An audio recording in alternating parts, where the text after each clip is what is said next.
Series today. My name is Mariah Rockefeller. I'm the curator of exhibitions and collections here at AMSET. And if this is your first time visiting us for a Taste of the Arts lecture series, what our goal with this lecture series is to invite a professor from Lamar University to come and speak in the current exhibition about something related to something they're interested in that they find in the exhibition. It's not necessarily intended to be an explanation of the exhibition or any sort of kind of walkthrough, which we're happy to do if you'd like something more formal like that for the exhibition. Just feel free to get in touch with me. But it's really intended to give us a little bit more insight into something that a professor from Lamar finds interesting, or something that they can relate to about this exhibition. We have a former lecturer, Dennis Keel, here. Really excited. Dennis gave a great lecture in our exhibition, Enigma Variations, the Art of Found Objects, which was great. So invite you to keep coming back. We have them for every exhibition. Our next exhibition will open December 14th. We'll have Emily Peacock and David McGee as well, so stay tuned for news about that. So I'm going to introduce you to Julia. Dr. Julia Fischer here is joining us today. She's an art historian who specializes in Roman Imperial cameos, relief sculpture, and iconography. She's received a BA in Classics and Art History from Loyola University, Chicago, an MA in Classical Archaeology from the University of Missouri, Columbia, and a PhD in the History of Art from Ohio State University. Currently, Julia holds a position of Assistant Professor of Art History in the Department of Art at Lamar University, where she teaches survey courses along with upper-level courses in Ancient Art, Asian Art, Renaissance Art, and Art Crime. She's the author of the introductory art appreciation textbook, How to Speak Art, Understanding Its Language, Issues, and Themes. She's also the editor of More Than Mere Playthings, The Minor Arts of Italy, and also Breaking with Convention in Italian Art, which were all published by Cambridge Scholars in 2016 and 2017, respectively. In 2016, she was named Lamar University's Distinguished Faculty Lecturer, one of the highest honors that can be bestowed upon a Lamar University faculty member, and one that is reserved for outstanding teachers and scholars. She presented her talk, Raiders of the Lost Art, The Monuments Men and Their Legacy, and an accompanying paper was published on the Lamar University Faculty Senate website. We are very, very honored to have Julia with us today, and I think you'll enjoy her talk, and hand it over to you now. Did you make copies of this one? Did you make copies of this one? Oh, yeah, you want to hand them out? Yeah, I'll go ahead. Okay. Anyone want to answer the phone? Have you all been to see the exhibition? Yeah, I came in the other day and just answered the phone and listened to it, kept hanging it up and picking it up, and it was one of my favorite pieces in the exhibition. I wanted to start here, and you probably all know what Prince's exhibition is all about. If you were at the opening reception, he talked about how his works are really reflecting art, politics, and social media, and how he sees narcissism as an extension of that. Mariah gave an introduction about me, but I wanted to give you a brief background of where I'm coming from. I mentioned to a couple people that I'm a little outside of my comfort zone talking about contemporary art because my area is antiquity, specifically Roman art, Roman cameos, and looking at the ways in which emperors and imperial women and members of the imperial family represent themselves. Now, having said that, as soon as I started looking at Prince's exhibition and thinking about that intertwining of art and politics and social media, I made all of these connections back to Roman art. And Mariah's getting a handout that you'll see some of a couple of examples of Roman art and other artworks from different eras. And so really what my talk is going to be about is my experience of this exhibition and how I've made connections back to all of these different artworks that I research, that I teach, and how I think art and politics have always been intertwined. And we now have social media, but Narcissism also is not anything that is new. And that's one of the other themes that I want to discuss as I make my way through. We're going to be moving around a little bit as I talk about different areas of this exhibition. I wanted to start over here by the phone, because if you've been wandering around the exhibition and you've explored it, and you know that this is about narcissism, and the only direct reference to Narcissus is on this phone, this old rotary phone that I'm sure my students wouldn't know how to use anymore. But Narcissus is right in the center of that dial. And I wanted to start by talking about Narcissus. I'm sure we all know who he is. He was in Greek mythology, and he was this extremely handsome guy. And he wandered down to a pond one day, and what does he see? His reflection in the water. He looks at himself. He falls completely in love with himself, and he can't tear himself away from that reflection. The nymph Echo tries to entice him to have a relationship with her, and he can't be swayed. He stays there until he dies of thirst and hunger. He does not remove himself from that pond. He's so in love with himself. Now, after he dies, his corpse springs all these flowers, and that, of course, if you have narcissus flowers in your garden, that is where that, I guess, the flower's name comes from. And now throughout art history, Narcissus is represented a lot. Not so much in Greek art and Roman art. He's in a lot of wall paintings in Pompeii.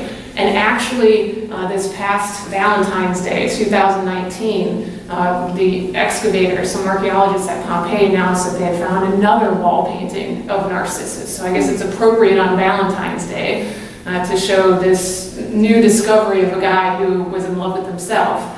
But there were also a lot of representations in Renaissance and Baroque art, and Prince picked, I think, one of the best. One of my favorite artists, Caravaggio, from the Italian Baroque. You see Narcissus there looking into the pond at himself, gazing deeply and in love with himself. And Caravaggio was all about light and reflection and chiaroscuro, so that really lent itself well to that.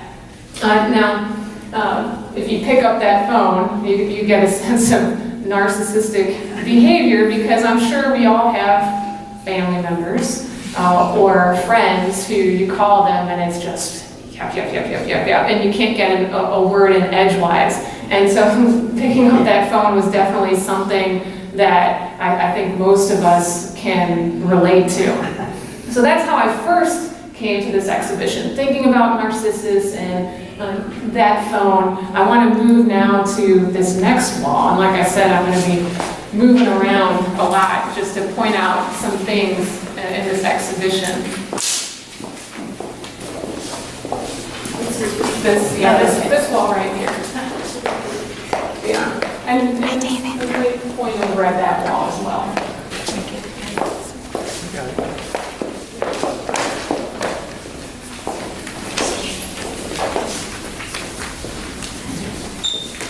And you all got this handout, and up at the top left, whenever I teach, I forget which way is right and left. So if I make a mistake, I really do know which one is right and left, but I don't when I'm teaching. Caravaggio's paintings right here. Another thing that struck me when I visited this exhibition were all of these portraits on this wall and the floor over there as well. And looking at these kind of like selfies or self-portraits that Prince has done, but they've reminded me of other works. They remind me of other works throughout history, and the fact that narcissism is not anything new in art. And we've had it throughout the ages. And so one of the things I thought of, especially with some of these kind of Dutch collars on the figures, both on the right and the left, were of course paintings of the Dutch Golden Age. And I've got one up here at the top. Again, I'm getting my directions confused, but up here in the top right, which is by Frans Hals. And in the Dutch Golden Age, they were very narcissistic. And they didn't have social media, but they sure did create a lot of images and put them in the public sphere so that you could see how great their lives are. And I think that's kind of what social media is too. We only see the good and not really the bad.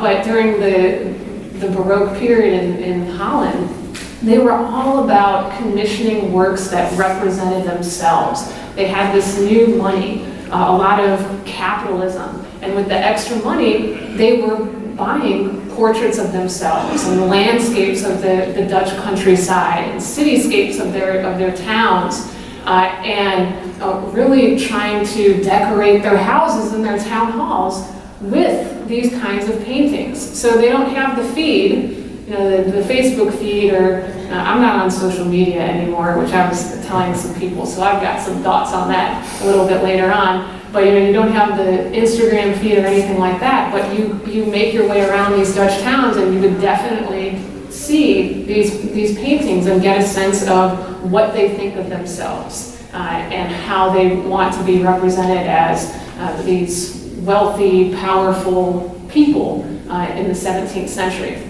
And some other, well, this one reminds me of Napoleon, of course, and I'll talk a little bit about Napoleon in a little bit. But there's another one over there on the far left that I think Prince got from an Elizabeth Louise Vigée Lebrun painting. That's what it reminds me of. And so then I thought about all through the ages, the self-portraits that artists did. I guess we could call them selfies. And if you looked at the picture right when you walked in, that is the world's first photographic selfie. But we had painted selfies long before then. And that was a way to represent yourself as well. Sometimes just a single person like you see there, or you could aggrandize yourself by showing, maybe painting yourself with the king or the queen or someone important like that. And so those are some of the things that I thought about when looking at these. Now, as for more about narcissism, I've got this kind of drawing or reconstruction on the bottom because this semester I'm teaching ancient art at Lamar. And so a couple weeks ago, we were talking about Etruscan art, and that's the civilization that was on Italy before the Romans. And one of the things that I talked about were these Etruscan mirrors. And it is funny and this always seems to happen when you learn something new or come to an exhibition, things just kind of come together and you start to really take notice of it. And so I'm like, okay, these are very narcissistic, these mirrors from the Etruscan period. And there's about 3,000 of them that were found from about 700, 600 BCE. So this is well over 2,000 years ago, when people were still obsessed with themselves. And women, in particular, were concerned about their appearance. And that's one of the things narcissism is all about. And in fact, we've all heard of this personality disorder, I'm sure, that takes its name from narcissism when you're preoccupied with your appearance. And you see that with some of these self-portraits, you see it with these mirrors, that this woman here on the mirror is getting prepped and beautified. And a woman's importance in ancient Etruria was really tied to what they looked like. And so she had this mirror that she can look at her reflection in, kind of like Narcissus, and then she could use it throughout her life. And they say you can't take it with you, but she took it with her into her Etruscan tomb, where then archaeologists found all of these, in these tombs, all of these bronze objects. And I think there's one at the Menil. They've got an Etruscan mirror there. I don't think I've seen one at the Houston Museum of Fine Arts. But if you're in Houston, you might want to go check out some of that ancient art. So these are the connections I made with this wall. Now I want to go to these quotes, which is one of my favorite parts. And I'll move over here. And this is really, I think, where my specialty in Roman art, and particularly Roman Imperial art and how emperors represent themselves comes into play, because art and politics, that's something I'm very interested in, and not just in ancient Rome, but I teach from prehistoric era, sometimes all the way up to about World War II. So I cover a lot of these leaders and found some interesting connections with these quotes that are new, but it's not really new. So truth is truth, alternative facts, fake news. And these are all things that have popped up in the last couple of years with Donald Trump, but is it really that new? You know, it might seem new and preposterous to us that there could be these alternative facts, that there's fake news, but like I tell my students all the time, you need to cite your sources, and that we should trust but verify. You know, so it's all this isn't new. Now, the things I thought of, and politicians from the past, of course I drew connections to my old friend Augustus, who I spent probably a little too much time working on with my dissertation and still interested in, but a very interesting emperor who really exploits art and politics and uses art to convey a certain image of himself. So in effect, fake news, alternative facts. I have a portrait of Augustus here, and you see just his head, but that's enough to know that he's giving you some alternative facts. He's actually standing, and he's in the garb, he has a military garb on, and he's showing himself as a military leader who's rousing his troops and will lead them to this great victory. It was put in the public sphere, and so you would have gotten this message that he's a great military leader, and oh my gosh, he's so strong, he's so powerful. But another message that wasn't entirely true, if you look at him, he looks pretty young, doesn't he? And I always tell my students, he was in his 40s, and you know that seems really, really old to them, but it was back then. It's older than it seems back then.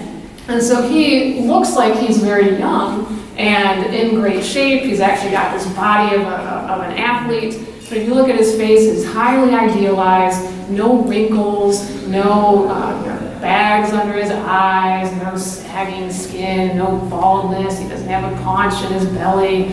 And so he's representing himself untruthfully. The truth is not truth to Augustus. He's showing you the way that he wants you to be perceived. And so that certainly isn't, that's not anything new. We still have politicians giving you this perception of themselves and manipulating the news and manipulating their image. And now we're coming up on another presidential election, and I'm sure we'll see a lot more of that. Another work that I thought of, this is an ancient work right here in the middle, one that I always love talking about. It's an Assyrian Relief, and another good example of alternative facts and fake news, and truth is not truth. The Assyrian kings, they decked out their palaces with all of these relief sculptures that showed themselves hunting lions. And you see them as these very strong guys who, especially this one, he's just kind of nonchalantly keeping that lion at bay. You know, does he have one arm? Well, he kind of has two arms, but you know, it's just, you know, lions stay there. You know, it's a very kind of, you don't see any strength behind it. He's so powerful, he doesn't even need to put any strength behind it. Sometimes you see the kings in chariots, and they're hunting the lions. And so if you were going into this Assyrian palace, you would see these sculptures like this, and you'd wait for your audience with the king, and you'd be quaking in your boots and intimidated, thinking, oh my God, he's so strong, he can beat lions without even blinking an eye. But this is not actually the truth. And what actually happened, and you think he's so successful, so strong, but his success was guaranteed because he had these lions brought in. They're there is an enclosure, and his attendants brought the lions in, he had people to protect him, and his success was completely guaranteed. But that's not what you see. This is what you're supposed to think of him as, this great, powerful king who's stronger than a lion, but it's a stretching of the truth, a twisting of the truth. The other thing that I wanted to bring up, this last one on here, and that brings me back to that kind of Napoleon-esque portrait there, where the guy has his hand in his shirt, just like Napoleon always did. Napoleon was a big twister of the truth as well, giving you alternative facts. And this is a famous painting that shows Napoleon at the plague house at Jaffa. And I know it's small there, but you can probably tell right away who Napoleon is. And he's this guy that he's entered this makeshift hospital that's been filled with all of these suffering people. They have the plague. And Napoleon's troops were fearful of getting the plague, and so what Napoleon did, or what we think he did, is enter into this plague house, and he goes up to one of the guys that's suffering from the plague, and he touches the sore, really to say, so what? You know, there's no big deal. Go back, and do what you're supposed to do. To this, he tells his troops, do what you're supposed to do. I can touch this guy. Nothing's happening to me. So what's the big deal? And so we kind of have this vision of Napoleon as a strong guy. It's also reminiscent of paintings of Christ and Doubting Thomas. But this isn't what actually happened. I think Stephanie knows what happened. It's not a sad, well, Joanna too, how he never actually went to the plague house at Jaffa. He wants you to think he did. Again, alternative facts and fake news, because the painter accompanied him on his military campaigns to chronicle some of these events. But this didn't actually happen. Instead, what Napoleon did was kill everyone in the plague house. Shot killed them. Yeah, but this is what he wants you to think that he did. So some connections I made by looking at these quotes and realizing and thinking about the political situation today, that it's not that different from the works of art and the time periods that I research and that I talk about in class, that we've had throughout the centuries, throughout the millennia, rulers twisting things to their advantage and manipulating imagery, manipulating stories to make us think something else, to make us think that they're better or different than they actually are. Now I want to go back over into that room where I can go off on social media now.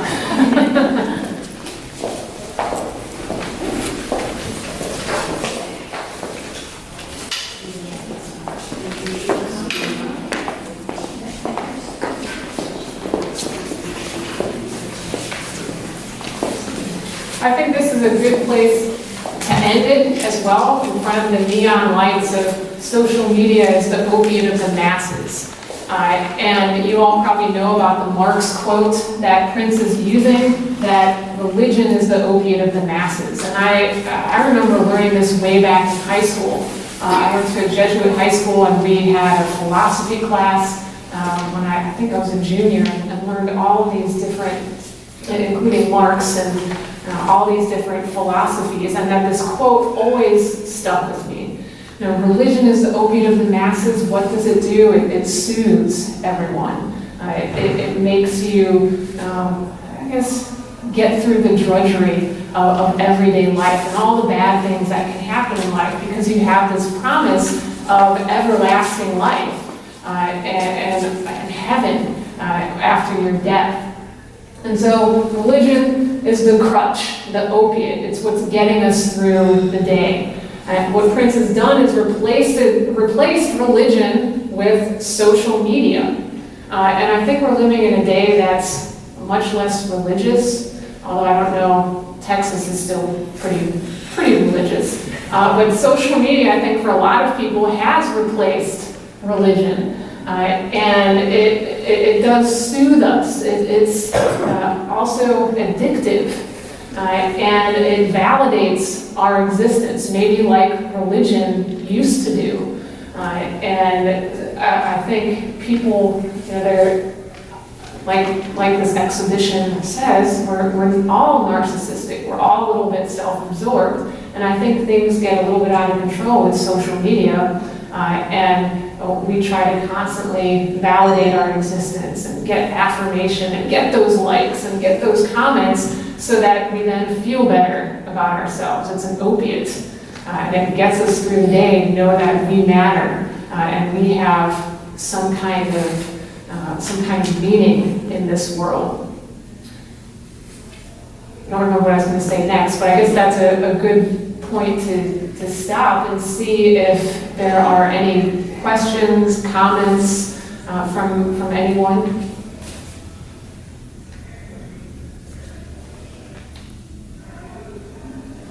What is your take on Gloria Steinem and Angela Davis and the manner in which everything is portrayed?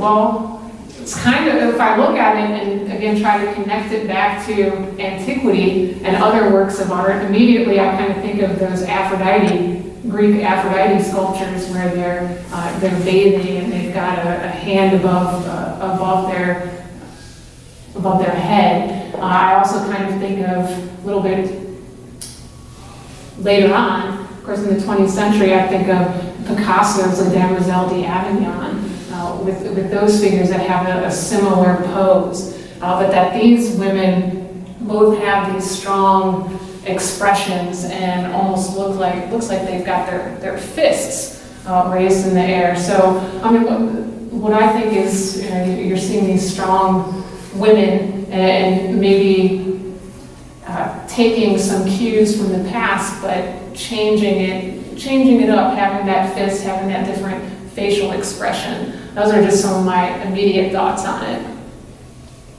Well, the thing that strikes me the hardest is when you step up and see the method of creation of the produced image. I'm mortally offended. Well, have you ever seen Chris O'Feely's Virgin Mary? Probably not. From the Sensation exhibit, he had something similar like this in the late 90s, where he created a black Virgin Mary and has all these collage cutouts of genitals on it. So you don't see it right away like this one, but you look closer and then you see it. And he also used elephant dung in that one. So I think maybe trying to shock us too. That's. I think Ophelia was making a lot of connections, but one of the things that I could think of in relation to this work maybe is the fact that in that piece by Ophelia, there's kind of a conflation of the idea of the cult of the Virgin with the objectification of the female body in the history of art, And I think that was an interesting juxtaposition that was also very, very offensive to a lot of people, deliberately so, right? And so in this one, it's been interesting to hear the student comments, the times that students have been in here, because a lot of times they kind of pick up on things in this show that I would not pick up on. I think Mariah started some of those comments too, where apparently these women who have done the Belfies that are composing this piece, they see that not as objectification, but as empowerment, which I don't personally. I think I see it more as self-objectification, which is very problematic to me. But it kind of comes back to that social media and the narcissism and where does it, it could be so empowering, or it could be like an opiate, or an addictive sort of weird behavior. Well, and then our students are a different generation too, and grown up with this social media, so it's But Prince is old enough to realize that those two women were the symbol of power in the 60s. Absolutely. Feminism. Well, I think that's part of what he's doing here, right? Don't you think, but the thing about this kind of piece is I feel like it provokes more than it answers, right? Well, I think it perhaps demystifies the female body. I appreciate, we were just saying we appreciate your looking at this show through this lens, because we started to make some of these connections, but it's nice to now go back and be able to make these connections really throughout the history of art altogether, and politics as well. So, yeah. Those are very Romanesque, aren't they?